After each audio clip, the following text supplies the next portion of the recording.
Want to dress up as a cat but don't have cat ears ready?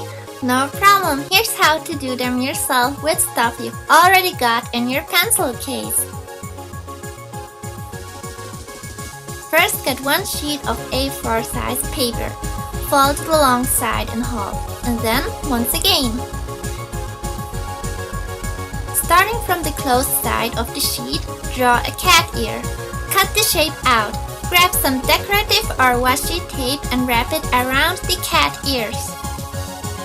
Cut a 1 cm strip of washi tape and attach a bobby pin at ears, and there you've got a pair of cute hairpins.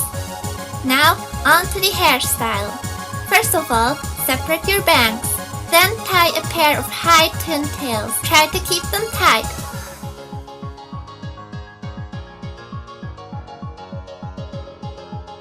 Twist the top of one twin tail and turn it around once. Then just wrap the rest of your hair around.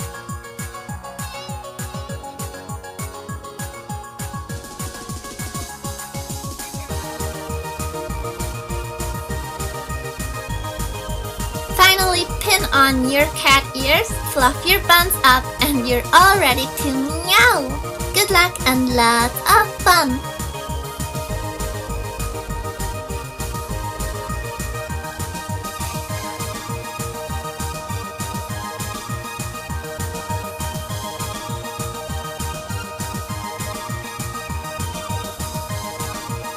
Bye bye boo!